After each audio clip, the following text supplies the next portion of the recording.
American Airlines came out this week with an announcement that they are not going to provide loyalty points for people who purchase basic economy, which has sent a lot of people in an uproar. I ran into this site called Seats.Aero. It is a really cool feature for those people who, like myself, who have banked millions, and I've literally got millions and millions of American Express points and frequent flyer points. We have got a luxury cruise for two to one of the great experiences of cruising, the great land, the last frontier, Alaska. Today is the day that we are going to draw a lucky winner. Good day, everyone. I'm Mike Putman. And I'm James Farrar. Welcome to No Tourists Allowed. Mike, we have been, slackers, but we could be forgiven because we've been on the road a lot in 2025. Experience and product, as I like to call it. Yeah. We put a lot of podcasts in the can, so we were able to release some while we were traveling, but it's been tough to get together in the fourth quarter. So very glad to be back with you here at the start of the year. And when we talk about New Year's resolutions, since we're just past the new year, we can say that one of them is that we're going to try to be with you at No Tourists Allowed even more in 2026, right? More consistently, yeah. Yeah, Maybe not yeah. more overall, but yeah, we've had a couple of gaps, but it's just kind of the way and when you're in the travel business, there are cycles of time where there's lots of conventions and meetings, and the, they're they always seem to come in boxes of 4 or 5 weeks that I see myself traveling. But So we're going to talk with everyone today about a couple of trips, a couple of real life experiences we've had as travelers. We're going to talk about some industry news, some stuff that's shaking up the travel industry right now, and we're going to talk about some insider tips and hacks, typical of a No Tourists Allowed episode. absolutely. And I did want to share too, uh, for those of you who are on TV, my company, Custom Travel Solutions, won a Magellan Award. So these awards are given out to organizations that excel at certain facets of the travel business. And it's done by an organization called Travel Weekly, which is kind of our industry rag, if you will. So these are really coveted awards, and Custom Travel Solution won as the world's best private label travel club provider for 2025. That's a mouthful, but there's one, and I know Congratulations. IntelliTravel won as well. We did. Several of my companies won. We actually have 4 Magellan Awards this year amongst the portfolio, 2 from IntelliTravel and 2 from Hickory Global Partners around technology innovation in travel and engagement programs with travel advisors, creativity. So very proud to be recognized for that stuff. Yeah, that's awesome. So we're just back fresh from a trip last week. We had an executive offsite planning in Savannah, and that's been my travel has been kind of blotchy, meaning that I haven't been gone for any extended periods. Um, this But you make up for it in the summer when you go golfing. Well, when I'm getting ready, yeah, and this month is going to be just hazardous. I think I'm going to Florida on 3 separate occasions in the month of January, amongst Germany and Madrid. Yeah, we had a light experience, I would say, in Savannah for a planning session with a few other executives. And although we did not, well, first of all, it was very cold in Savannah, which is unusual. It was bone chilling cold, wind was blowing, which is a bit unusual. So it didn't make for a lot of outdoor activities. Not that we had a lot of time for it, but we did get to go to a couple of nice restaurants, right? Yeah. I mean, it was kind of the opposite of what we talk about at No Tourist Allowed in some ways, but it's good sometimes to give the negative example. I mean, here we were, we had 3 days, 2 nights in Savannah. We had a heavy business schedule. So we were basically sequestered in a conference room for the daytimes. but we took the night times with a little bit of research from Mike. We took the night times and found two excellent dinners that gave us our glimpse at Savannah, which is a wonderful place. I mean, Savannah is a very atmospheric place. There are beautiful hotel. The hotel itself was a great experience too. Beautiful hotels, beautiful areas of town, great restaurants, lots of shopping, wonderful history. I wish we could have spent more time there, but in our two outings for dinner, uh, we we give high marks to Savannah. Right? Tell them about. I spoke to some friends who frequent Savannah, and I also did a little research, and we were staying in kind of the river district, and which is kind of the central downtown area.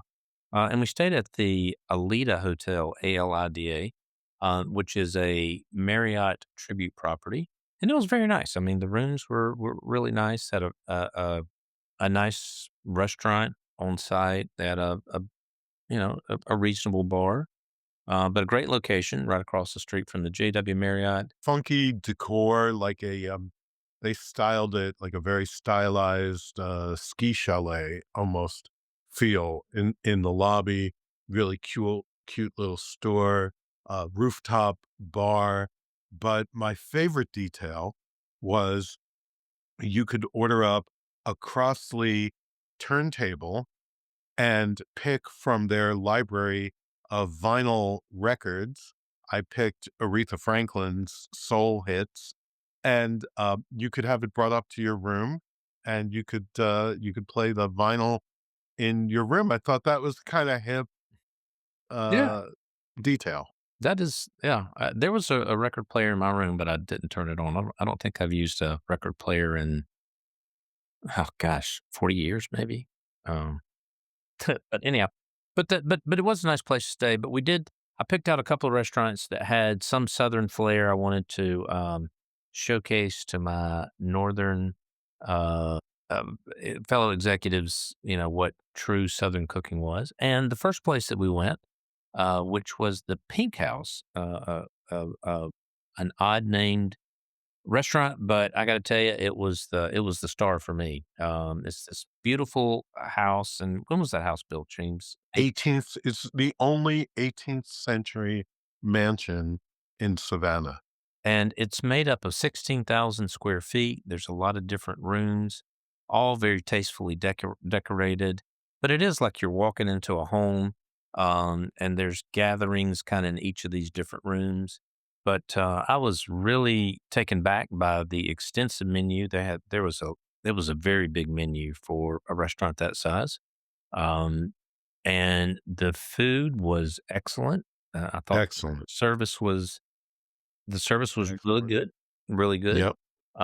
But we had a very nice dinner, and it's one of the best dinners I've had this, I would say, in the fall. Yeah, I agree with you, and it was a very welcoming place. The management and the servers were all really very friendly and very attentive. The rooms were like fireplaces and chandeliers and historic portraits on the wall, really interesting decoration, very sumptuous.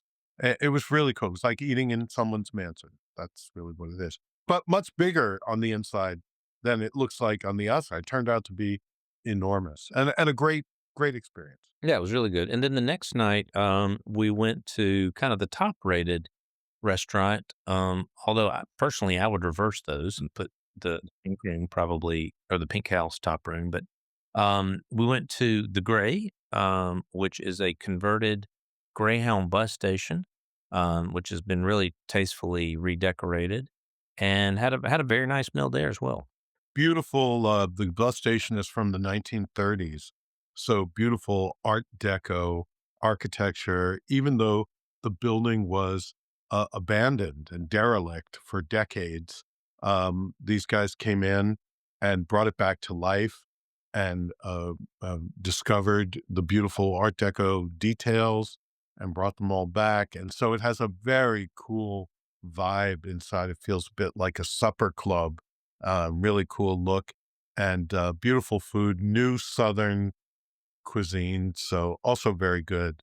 But I tend to agree I preferred the old Pink House even more. And there was actually a Christmas market along the river across the street from the hotel. So, here's another New Year's resolution I have, which is to force myself to get out sometimes.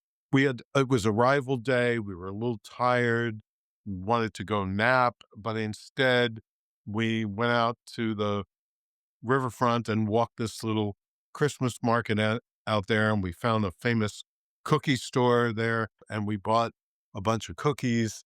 They're famous for their key lime cookie, but we we bought everything, and I felt like, okay, good. I pushed myself to get out of the darn hotel and wound up having a nice serendipitous experience. So it's a New Year's resolution for me that I'm going to do more of that.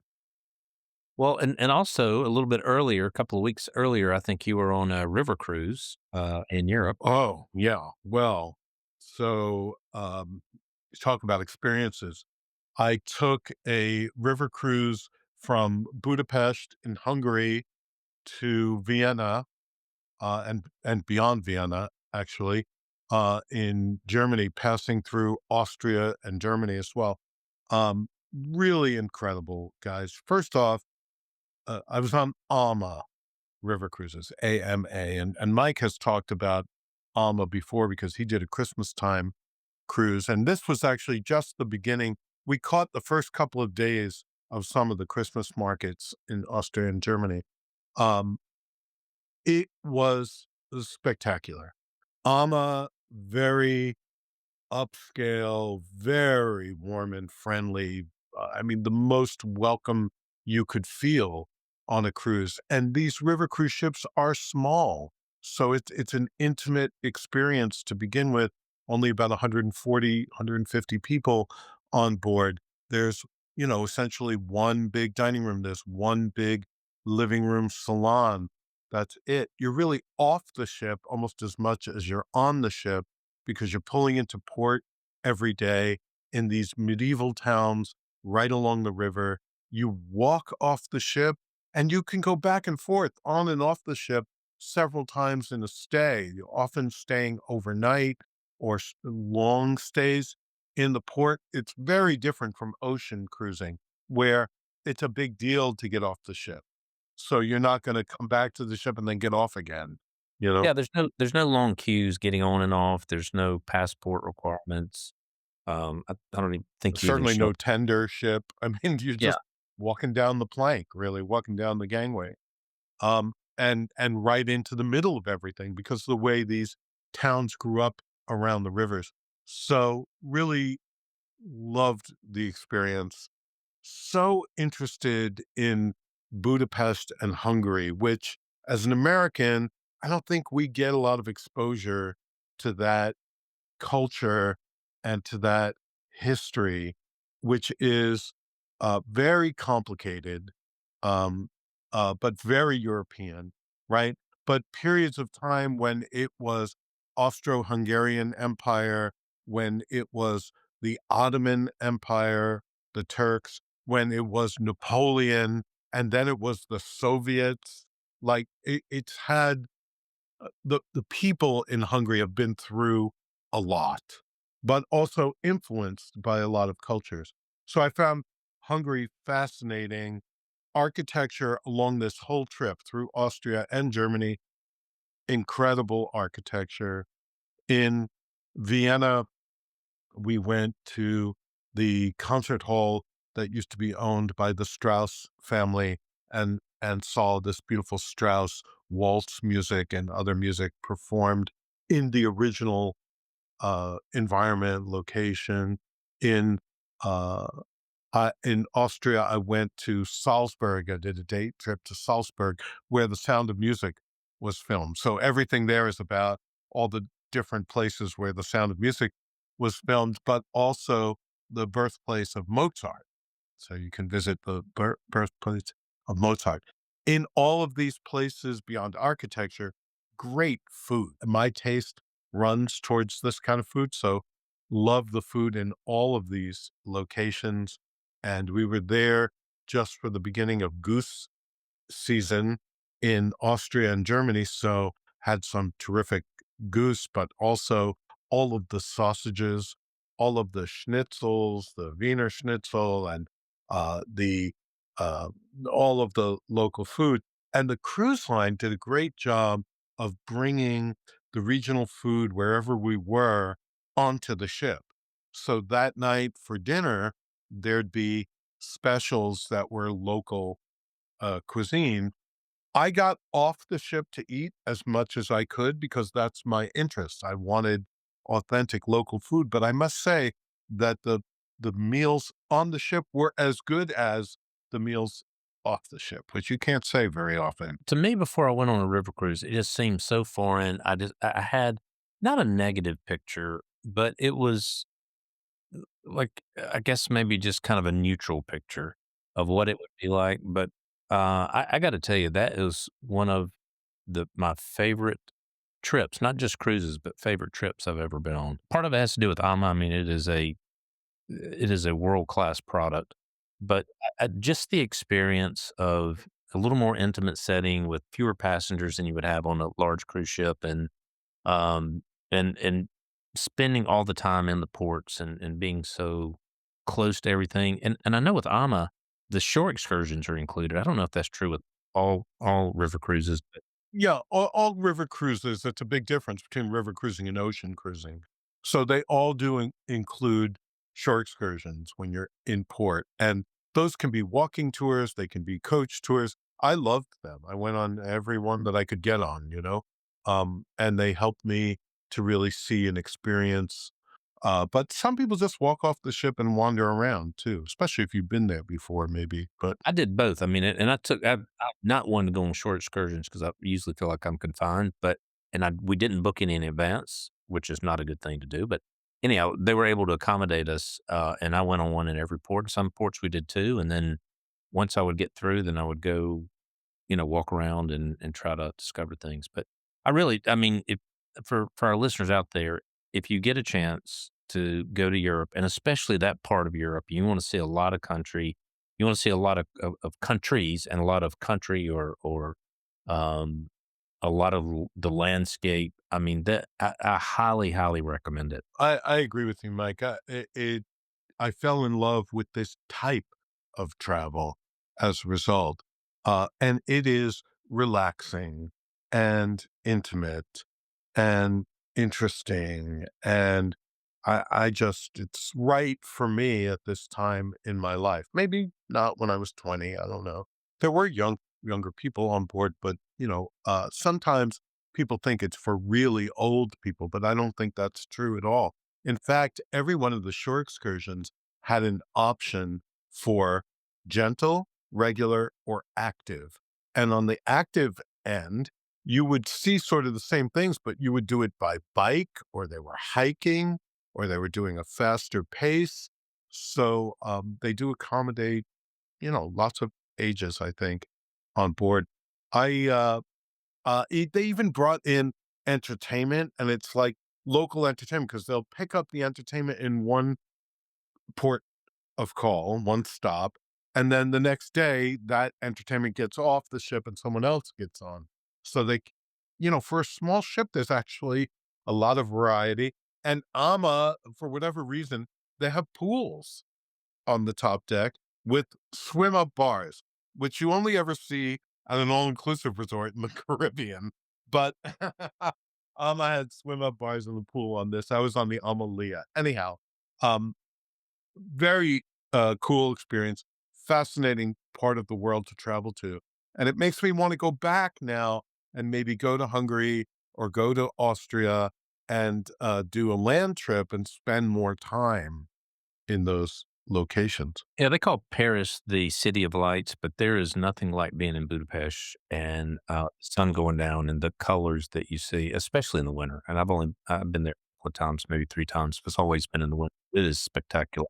Lit up beautifully. In fact, a couple of the ports were like that, lit up beautifully at night.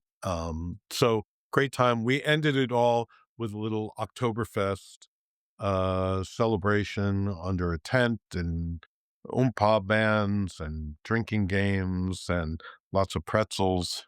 It was Yeah, really the but just if you think about that, and I'm kinda new to the river cruise game myself, but if you look at the explosion, I mean, from a commercial standpoint, you look at what is truly explosion of new ship builds and new products on the market. I mean, I would say, and I don't know this for factual, I'm sure we could look it up, but I would guess if you took today's number of ships 15 years ago, it would have probably been 80% less, would be my guess, or 70. no, that's absolutely right. And the That's category killer here is Viking, who has a tremendous number of ships and they're all over the place. But in terms of the um, style, Alma's very different than Viking. Viking is very dependable and the expectation is clear, like when you stay at a sort of middle of the road Marriott hotel. You know exactly what the room is going to look like. You know what you're going to get. That's kind of how I think of Viking. But Alma is really a different approach. So, besides this trip, I had been in Portugal. There have been some trips to Ireland and to where I continue to get the best hard cider that there is. I'm sorry. I mean, I know they make it in other places, but it's the Irish hard apple cider that is the gold standard. I So, haven't had that, so, yeah, I mean, oh my you've gosh. one up me on a drinking, thing. But anyway, we've been all over. We also had a big trip scheduled to um, St. Vincent's and the Grenadines. And we wound up having the trip canceled the day before we were scheduled to go there because of the hurricane in Jamaica having displaced so many people, staff and guests from resorts in Jamaica that they had to be housed temporarily in places like St. Vincent's and other islands in the Caribbean. And so we wound up having our event canceled. But if you're going to get an event canceled, I guess the best reason is because you're going to take care of people who need care. I was really looking forward to that, but, Me look, too. but I also, because 'cause I've never been to St. Vincent, but I also understood the reason for it, and, it felt good in a way to be disappointed and not get to go on a trip to the Caribbean because, you're giving up your spot for somebody that needs it more than you do. That's right. And we did all raise some money for Jamaica.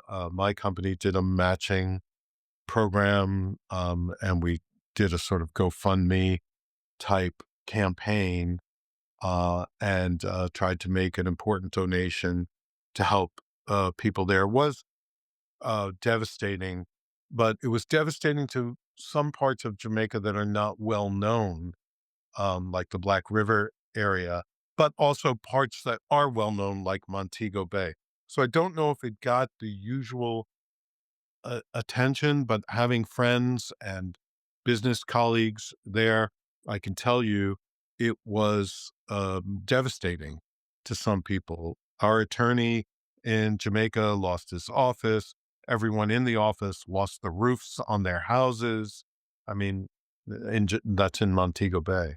But the good news is I just read a report yesterday that visitors are back. They're not fully open, or I think the Hyatts actually said they're gonna stay closed until late 2026, but they are beating projections of the comeback, so to speak, in terms of passenger arrivals, which is great news, because that economy, really depends on tourism. It's more than certainly more than half, maybe 70, 80% of their income. Yeah, it's important that everyone remember that most of Jamaica was not affected by the hurricane in this way. And those resorts are open, right?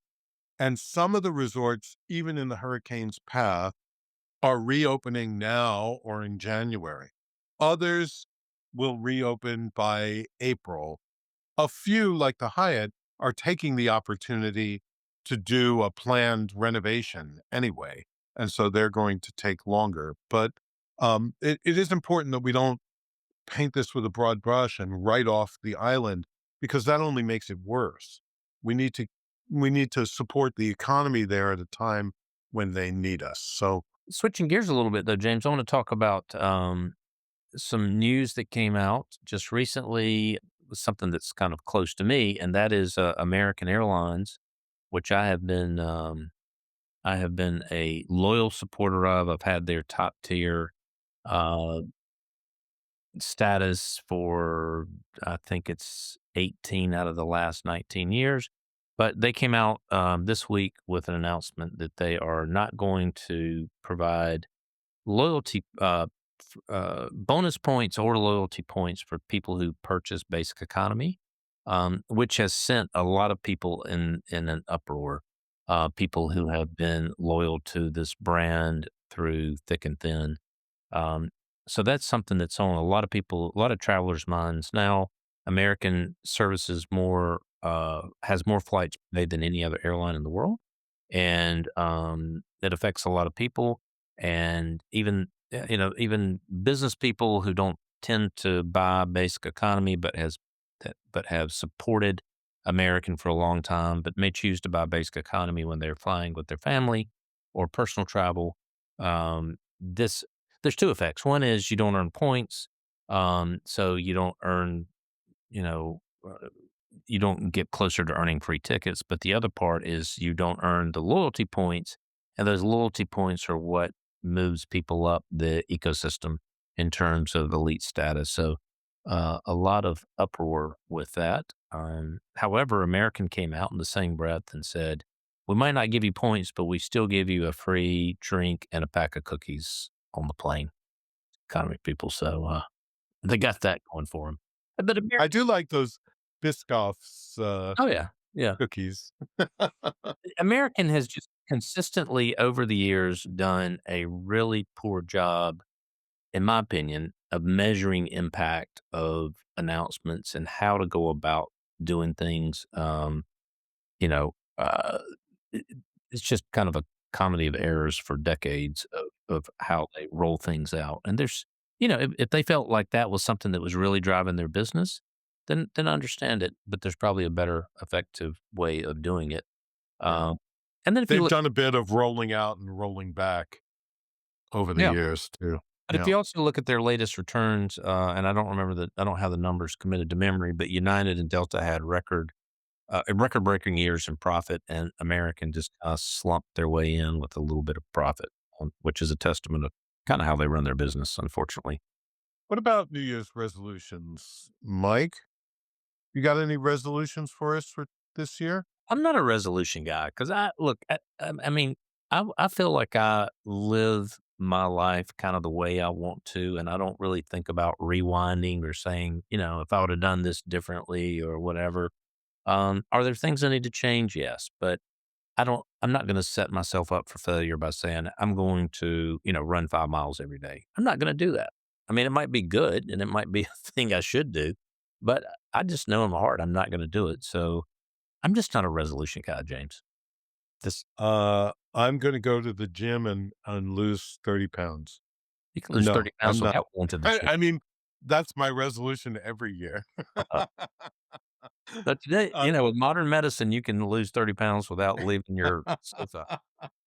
You just might it's not true. It's want to eat true. as much popcorn. But when it comes to travel, I do have some, let's say, some goals for this year. There are new places I want to go to, and one of them I'm doing, right? So June 1st, I'm going to South Africa for a safari and the Cape Town visit. That's a big bucket list item for me. So I am doing that. I'm going to Poland later this year. Mike may be coming along, and that's a first for me. I've never been to Poland before.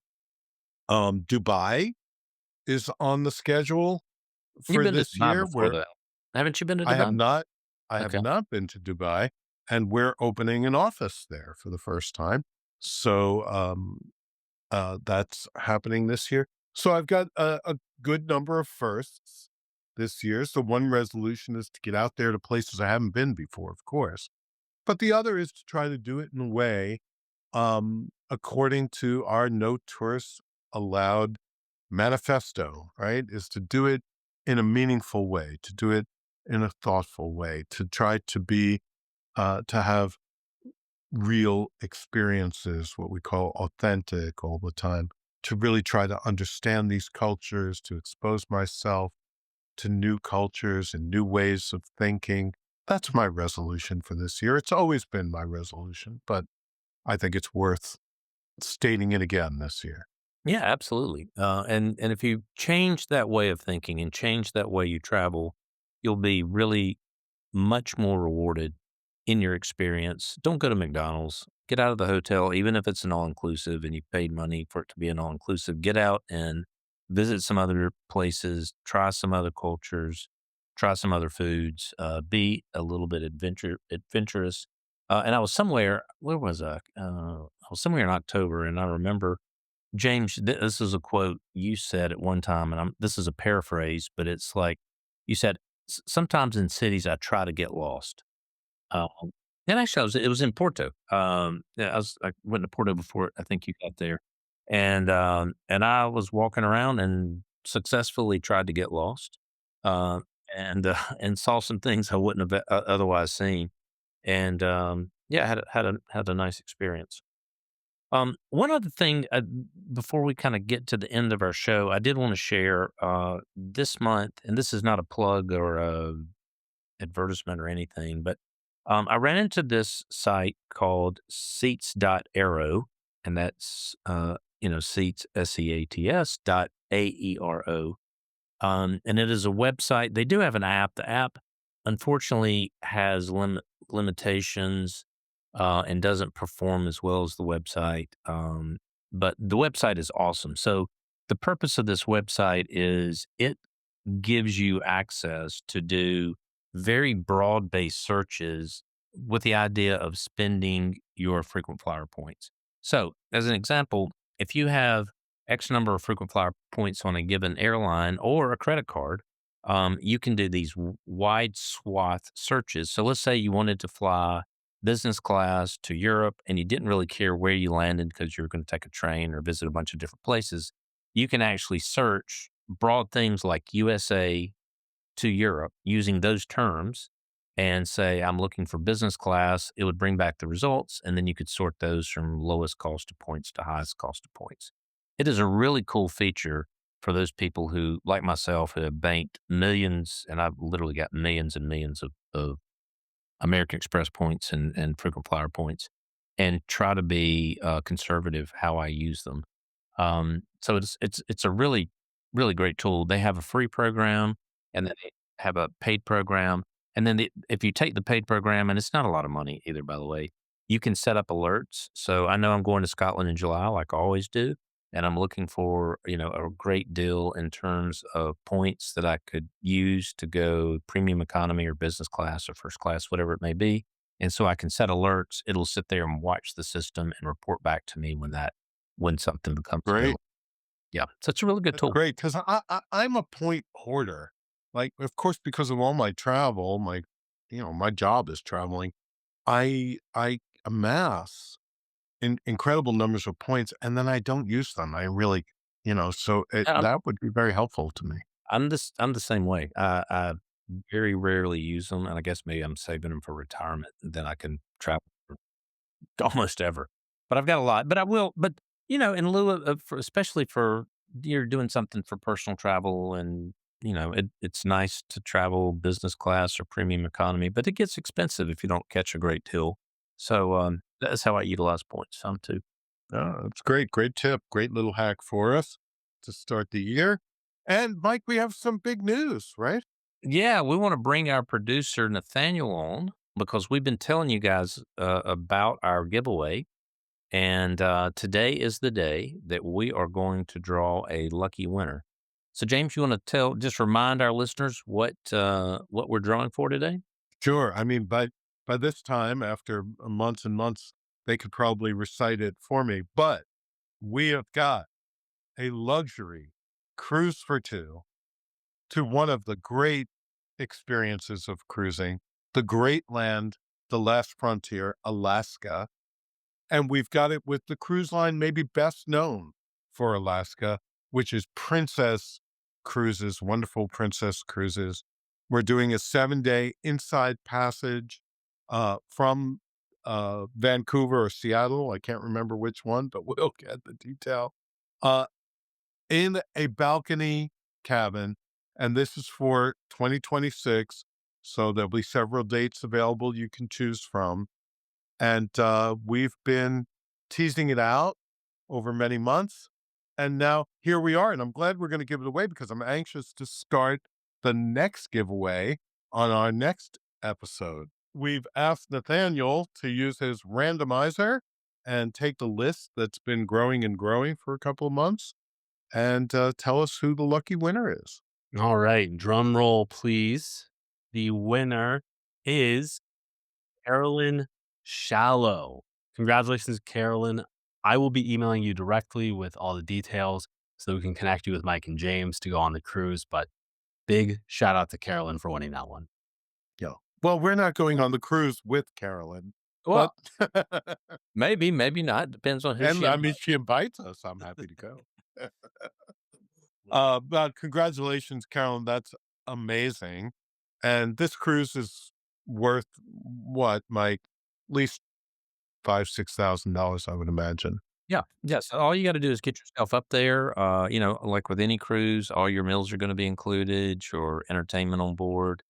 So you really just got to get yourself up there and have some money for tips. And if you like to have a drink or two, you take money for that or gambling. But I will say, I have done this cruise twice, Princess to Alaska. And Carolyn, because you're saving all the money doing that, I recommend, and Mike, James, you guys might have done this. I recommend the helicopter to a glacier. If you can swing that, it is incredible. You take a helicopter there, you land, they make you lay on the glacier, you drink the water off the glacier. To this day, it's the best water I've ever tasted in my life. Maybe the helicopter is part of the reason why that water's melting, but that's besides the point. But it is an incredible experience. My sister and my dad were too chicken to do that, so my mom and I did. They did in one of the dog sleds. What is it that I did? I did a Yep. rod, Yep. right? did Yeah, right. they Yeah. Dog got to sled. do Yep. that. They said that was incredible. So there are tons of really cool excursions you can do on that cruise. But that's my little bit of knowledge about the Alaskan cruise line. But congratulations again to Carolyn, and what a great way to start 2026. I mean, that's incredible. Thank you, Nathaniel. Of course, we must say this is Nathaniel's expressing his personal opinion because No Tourist Allowed wants no liability for the helicopter ride. But it is one of the great things you can do there. Many other things too. I've flown a small plane up to a glacier and got out on the pontoons in a deep black glacier lake. Like there are wonderful experiences you can have. Lots of history, gold rush history in some of the ports in Alaska. So much to see and do. So congratulations. Yes, Carolyn, congratulations. And to all of our listeners who didn't win, stick with us. We're going to have more sweepstakes coming up. We've got more content. We've got some great guests that are scheduled for 2026 that you certainly don't want to miss. So thanks so much for listening in 2025. And we look forward to seeing you on the roads around the world in 2026.